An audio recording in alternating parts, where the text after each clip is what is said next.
നിങ്ങൾ അവസാനമായി കണ്ണാടിയിൽ നോക്കി സ്വന്തം കണ്ണുകളിലേക്ക് ആഴത്തിൽ നോക്കിയത് എന്നാണ്. ആ നിമിഷം നിങ്ങളുടെ ഉള്ളിൽ നിന്ന് ഉയർന്നുവന്ന ആദ്യത്തെ വികാരം എന്തായിരുന്നു? സ്നേഹമായിരുന്നോ അതോ വെറുപ്പായിരുന്നോ, അല്ലെങ്കിൽ ഒരു നിസ്സംഗതയായിരുന്നോ? മിക്ക ആളുകളും ഈ ചോദ്യത്തിന് ഉത്തരം പറയാൻ മടിക്കും.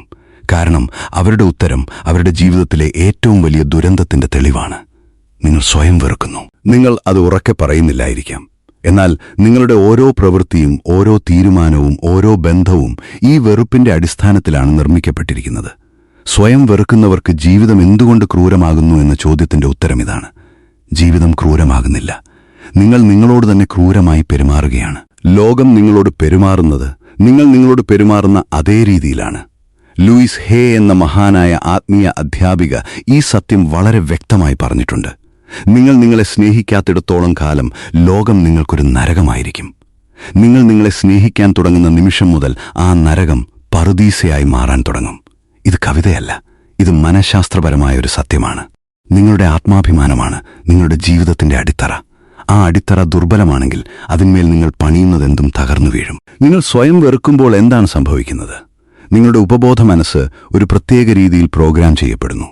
ഞാൻ വിലയില്ലാത്തവനാണ്, ഞാൻ സ്നേഹത്തിന് അർഹനല്ല, ഞാൻ വിജയത്തിന് യോഗ്യനല്ല. ഈ പ്രോഗ്രാമിംഗ് നിങ്ങളുടെ ജീവിതത്തിലേക്ക് അനുയോജ്യമായ സംഭവങ്ങളെ ആകർഷിക്കുന്നു. ഇതാണ് ആകർഷണ നിയമത്തിന്റെ ഇരുണ്ട വശം. നിങ്ങൾ സ്വയം വെറുത്താൽ നിങ്ങളെ വെറുക്കുന്ന ആളുകളെ നിങ്ങൾ ആകർഷിക്കും. നിങ്ങൾ സ്വയം വിമർശിച്ചാൽ നിങ്ങളെ വിമർശിക്കുന്ന സാഹചര്യങ്ങളെ നിങ്ങൾ ആകർഷിക്കും. ഇതാണ് രോഗലക്ഷണം. നിങ്ങളുടെ ജീവിതത്തിലെ എല്ലാ ബന്ധങ്ങളും വിഷലിപ്തമാണ്. നിങ്ങൾ എപ്പോഴും പറയുന്നു, എന്തുകൊണ്ടാണ് ഞാൻ ഇങ്ങനെയുള്ള ആളുകളെ മാത്രം കണ്ടുമുട്ടുന്നത് എന്ന്. ഉത്തരം ലളിതമാണ്. കാരണം നിങ്ങളുടെ ആന്തരിക വൈബ്രേഷൻ അതാണ്. നിങ്ങളൊരു തകർന്ന റേഡിയോ പോലെയാണ്. നിങ്ങൾ പുറപ്പെടുവിക്കുന്നത് സ്വയം വെറുപ്പിന്റെ ആവൃത്തിയാണ്. ആ ആവൃത്തിയിൽ മറ്റെന്താണ് ലഭിക്കുക? വേദന മാത്രം, അപമാനം മാത്രം, നിരാശ മാത്രം. നിങ്ങളൊരു പുതിയ ജോലിയിൽ പ്രവേശിക്കുന്നു, എല്ലാം നന്നായി തുടങ്ങുന്നു. എന്നാൽ പതുക്കെ നിങ്ങളുടെ സഹപ്രവർത്തകർ നിങ്ങളെ അവഗണിക്കാൻ തുടങ്ങുന്നു. നിങ്ങളുടെ ബോസ് നിങ്ങളെ കുറ്റപ്പെടുത്താൻ തുടങ്ങുന്നു. നിങ്ങൾ ചിന്തിക്കുന്നത് ലോകം ക്രൂരമാണെന്നാണ്. പക്ഷേ സത്യമെന്താണ്? നിങ്ങൾ നിങ്ങളുടെ സ്വന്തം മൂല്യം കുറച്ചു കണ്ടതുകൊണ്ട് നിങ്ങൾ ഒരിക്കലും നിങ്ങളുടെ അഭിപ്രായം പറഞ്ഞില്ല. നിങ്ങൾ ഒരിക്കലും നിങ്ങളുടെ കഴിവുകൾ പ്രകടിപ്പിച്ചില്ല. നിങ്ങൾ ഒരിക്കലും നിങ്ങളുടെ അതിരുകൾ സംരക്ഷിച്ചില്ല. നിങ്ങൾ സ്വയം ഒരു ചവിട്ടുപടിയാക്കി മാറ്റി. പിന്നെ ലോകം നിങ്ങളെ ചവിട്ടിയപ്പോൾ നിങ്ങൾ കരഞ്ഞു. ഇതാണ് സ്വയം വെറുപ്പിന്റെ ദുരന്തം. ഒളിഞ്ഞിരിക്കുന്ന കാരണം നിങ്ങളുടെ ബാല്യത്തിലാണ്. നിങ്ങളൊരു കുട്ടിയായിരുന്നപ്പോൾ നിങ്ങൾക്ക് സ്നേഹം കിട്ടിയോ? നിങ്ങൾ എന്തെങ്കിലും തെറ്റ് ചെയ്തപ്പോൾ നിങ്ങളോട് എങ്ങനെ പെരുമാറി? നിങ്ങൾ നിരുപാധികമായ സ്നേഹം അനുഭവിച്ചിട്ടുണ്ടോ? അതോ നിങ്ങളുടെ അച്ഛനമ്മമാർക്ക് പോലും നിങ്ങളെ സ്നേഹിക്കാൻ കഴിഞ്ഞില്ലേ? ഈ ചോദ്യങ്ങൾ വേദനാജനകമാണ്. പക്ഷെ ഇവയാണ് നിങ്ങളുടെ ഇന്നത്തെ അവസ്ഥയുടെ വേരുകൾ. ഒരു കുട്ടി ജനിക്കുമ്പോൾ അവൻ സ്വയം സ്നേഹിക്കാൻ പഠിച്ചുകൊണ്ടാണ് വരുന്നത്. എന്നാൽ ലോകം അവനെ പഠിപ്പിക്കുന്നത് സ്വയം വെറുക്കാനാണ്. നീ പോരാ, നീ മതിയാകുന്നില്ല, നീ മറ്റുള്ളവരെ പോലെയാകണം. ഈ വാക്കുകൾ ആ കുട്ടിയുടെ മനസ്സിൽ ആഴത്തിൽ പതിയുന്നു. അവൻ വളർന്നു വലുതാകുമ്പോൾ അവന്റെ ഉള്ളിൽ ഒരു വിമർശകൻ ജീവിക്കുന്നുണ്ട്. ആ വിമർശകൻ അവന്റെ ഓരോ ചുവടും നിരീക്ഷിക്കുന്നു. തെറ്റ് ചെയ്യുമ്പോൾ ശിക്ഷിക്കുന്നു, നേട്ടം കൈവരിക്കുമ്പോൾ അതിനെ നിസ്സാരവൽക്കരിക്കുന്നു. ഈ ആന്തരിക വിമർശകനാണ് നിങ്ങളുടെ ഏറ്റവും വലിയ ശത്രു. ഇവൻ നിങ്ങളുടെ ഊർജം മുഴുവൻ ഊറ്റിക്കുടിക്കുന്നു, നിങ്ങളുടെ ആത്മവിശ്വാസം തകർക്കുന്നു, നിങ്ങളുടെ സാധ്യതകളെ കൊല്ലുന്നു. ഈ ആന്തരിക വിമർശകൻ നിങ്ങളുടെ മേൽ ഏൽപ്പിക്കുന്ന വൈകാരിക നാശം അളവറ്റതാണ്. നിങ്ങൾ ദിവസവും രാവിലെ എഴുന്നേൽക്കുമ്പോൾ തന്നെ നിങ്ങൾ ക്ഷീണിതനാണ്. കാരണം രാത്രി മുഴുവൻ നിങ്ങളുടെ ഉപബോധ മനസ്സ് നിങ്ങൾക്കെതിരെ ഒരു യുദ്ധം നടത്തുകയായിരുന്നു.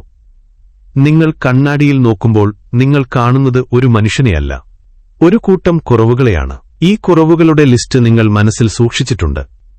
നിങ്ങളുടെ മൂക്ക് വലുതാണ്, നിങ്ങളുടെ തൊലിയുടെ നിറം മോശമാണ്, നിങ്ങളുടെ ശബ്ദം കേൾക്കാൻ നല്ലതല്ല, നിങ്ങളുടെ ബുദ്ധി കുറവാണ്. ഈ ലിസ്റ്റ് നിങ്ങൾ നിരന്തരം ആവർത്തിക്കുന്നു. ഇത് നിങ്ങളുടെ ശരീരത്തിൽ കോർട്ടിസോൾ എന്ന സ്ട്രെസ് ഹോർമോൺ നിറയ്ക്കുന്നു. ഈ ഹോർമോൺ നിങ്ങളുടെ രോഗപ്രതിരോധ ശേഷിയെ തകർക്കുന്നു. നിങ്ങൾ ഇടയ്ക്കിടെ രോഗിയാകുന്നു. ഈ രോഗങ്ങൾ നിങ്ങളുടെ സ്വയം വെറുപ്പിനെ കൂടുതൽ ശക്തിപ്പെടുത്തുന്നു. കണ്ടില്ലേ, ഞാൻ പറഞ്ഞതുപോലെ ഞാനൊരു രോഗിയാണ് എന്ന് നിങ്ങൾ സ്വയം പറയുന്നു. ഇത് ഒരു ദുഷിച്ച ചക്രമാണ്. ഈ ചക്രം തകർക്കാൻ നിങ്ങൾ തയ്യാറാകുന്നതുവരെ നിങ്ങളുടെ ജീവിതം ഒരു രോഗമായി തുടരും.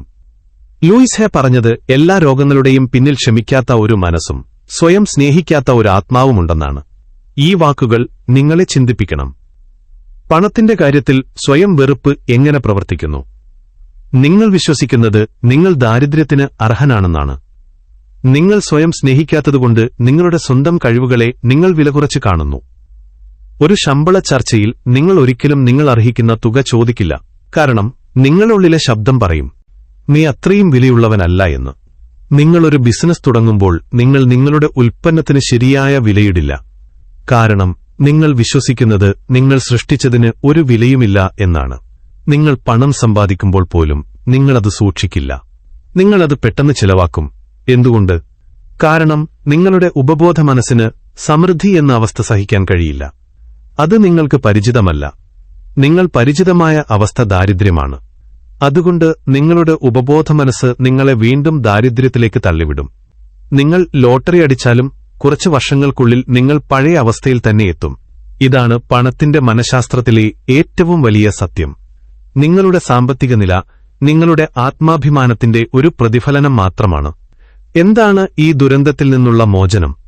ലൂയിസ് ഹേ ഒരു ലളിതമായ മാർഗം പറഞ്ഞുതന്നു: കണ്ണാടി പരിശീലനം. ദിവസവും രാവിലെ കണ്ണാടിയിൽ നോക്കി നിങ്ങളുടെ കണ്ണുകളിലേക്ക് ആഴത്തിൽ നോക്കുക.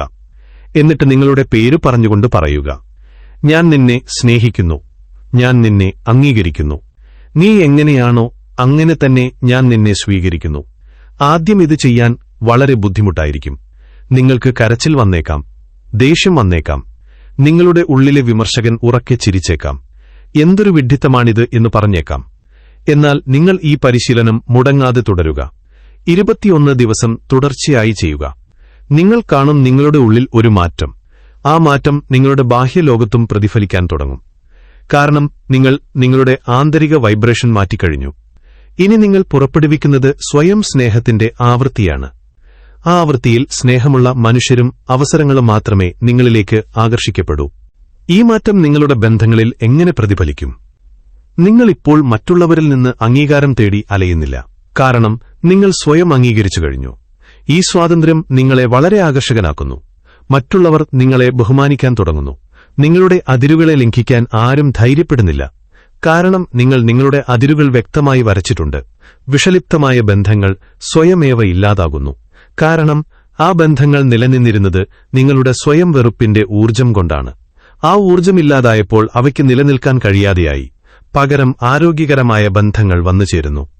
നിങ്ങളെ ഉയർത്തുന്ന ആളുകൾ, നിങ്ങളെ പ്രചോദിപ്പിക്കുന്ന ആളുകൾ, നിങ്ങളുടെ വളർച്ചയിൽ സന്തോഷിക്കുന്ന ആളുകൾ. ഇതാണ് സ്വയം സ്നേഹത്തിന്റെ ഫലം. ഇത് അഹങ്കാരമല്ല, ഇത് ആത്മാഭിമാനമാണ്. അഹങ്കാരമെന്നത് ഞാൻ എല്ലാവരേക്കാളും മികച്ചവനാണ് എന്ന ചിന്തയാണ്. ആത്മാഭിമാനമെന്നത് ഞാൻ എല്ലാവരെയും പോലെ തന്നെ വിലയുള്ളവനാണ് എന്ന ചിന്തയാണ്. ഈ രണ്ടും തമ്മിൽ വലിയ വ്യത്യാസമുണ്ട്. അഹങ്കാരം നിങ്ങളെ ഒറ്റപ്പെടുത്തും. ആത്മാഭിമാനം നിങ്ങളെ ബന്ധിപ്പിക്കും. ക്ഷമയാണ് മറ്റൊരു പ്രധാന ഘടകം. നിങ്ങൾ നിങ്ങളോട് തന്നെ ക്ഷമിക്കണം, കഴിഞ്ഞുപോയ തെറ്റുകൾക്ക്. നിങ്ങൾ വിചാരിച്ച പോലെ ജീവിതം നയിക്കാൻ കഴിയാത്തതിന്, നിങ്ങളുടെ ശരീരത്തിന്, നിങ്ങളുടെ ഭൂതകാലത്തിന്. ഈ ക്ഷമ കൂടാതെ നിങ്ങൾക്ക് മുന്നോട്ടു പോകാൻ കഴിയില്ല. കാരണം കുറ്റബോധമെന്നത് നിങ്ങളുടെ ആത്മാവിനെ ബന്ധിക്കുന്ന ഒരു ചങ്ങലയാണ്. ആ ചങ്ങല പൊട്ടിക്കാതെ നിങ്ങൾക്ക് സ്വതന്ത്രനാകാൻ കഴിയില്ല. ലൂയിസ് ഹേ ഒരു ലളിതമായ ക്ഷമാപണ പ്രാർത്ഥന പഠിപ്പിച്ചു. ഞാൻ എന്നോട് ക്ഷമിക്കുന്നു. ഞാൻ എന്റെ ശരീരത്തോട് ക്ഷമിക്കുന്നു. ഞാൻ എന്റെ ഭൂതകാലത്തോട് ക്ഷമിക്കുന്നു. ഞാൻ എന്നെ സ്നേഹത്തോടെ സ്വീകരിക്കുന്നു. ഈ വാക്കുകൾ ആത്മാർത്ഥമായി പറയുമ്പോൾ നിങ്ങളുടെ ശരീരത്തിൽ നിന്ന് ഒരു ഭാരം ഇറങ്ങിപ്പോകുന്നത് നിങ്ങൾക്ക് അനുഭവിക്കാൻ കഴിയും. ആ നിമിഷം മുതൽ നിങ്ങളുടെ ജീവിതം ഒരു പുതിയ ദിശയിലേക്ക് തിരിയും. കാരണം നിങ്ങൾ ഭൂതകാലത്തിന്റെ ചങ്ങലകൾ പൊട്ടിച്ച് വർത്തമാന നിമിഷത്തിന്റെ സ്വാതന്ത്ര്യത്തിലേക്ക് പ്രവേശിച്ചിരിക്കുന്നു. ഈ സ്വാതന്ത്ര്യത്തിൽ നിന്നാണ് നിങ്ങളുടെ ജീവിതം യഥാർത്ഥത്തിൽ ആരംഭിക്കുന്നത്. നിങ്ങൾ ഇനി മറ്റുള്ളവരുടെ അംഗീകാരത്തിനായി കാത്തുനിൽക്കില്ല. നിങ്ങൾ നിങ്ങളുടെ സ്വന്തം പാത തിരഞ്ഞെടുക്കും. നിങ്ങളുടെ ആത്മാവിന്റെ ശബ്ദം കേൾക്കും. ആ ശബ്ദം നിങ്ങളെ നയിക്കട്ടെ. ആ ശബ്ദമാണ് നിങ്ങളുടെ യഥാർത്ഥ ഗുരു. ഒരുപക്ഷേ ലോകം നിങ്ങളോട് എങ്ങനെ പെരുമാറണം എന്ന് ആദ്യം പഠിക്കുന്നത് നിങ്ങളെ നോക്കിയാണ്. നിങ്ങൾ നിങ്ങളെ സ്നേഹിക്കുമ്പോൾ ലോകത്തിന് മറ്റൊരു വഴിയില്ല. നിങ്ങളെ സ്നേഹിക്കാൻ തന്നെ അത് നിർബന്ധിതമാകുന്നു. ഇതാണ് ലൂയിസ് ഹേ ലോകത്തിന് നൽകിയ ഏറ്റവും വലിയ സന്ദേശം. നിങ്ങൾ നിങ്ങളുടെ ജീവിതത്തിന്റെ സ്രഷ്ടാവാണ്. ആ സൃഷ്ടിയുടെ ആദ്യപടി സ്വയം സ്നേഹമാണ്. ആ സ്നേഹം ഇന്ന് തന്നെ ആരംഭിക്കുക, ഈ നിമിഷം തന്നെ. നിങ്ങളുടെ കണ്ണുകൾ അടയ്ക്കുക, നിങ്ങളുടെ ഹൃദയത്തിൽ കൈവയ്ക്കുക, എന്നിട്ട് മന്ത്രിക്കുക: ഞാൻ നിന്നെ സ്നേഹിക്കുന്നു, ഞാൻ നിന്നെ അംഗീകരിക്കുന്നു, നീ പര്യാപ്തമാണ്, നീ മൂല്യമുള്ളവനാണ്, നീ അർഹനാണ്. ഈ വാക്കുകൾ നിങ്ങളുടെ പുതിയ യാഥാർത്ഥ്യത്തിന്റെ പ്രഖ്യാപനമാകട്ടെ.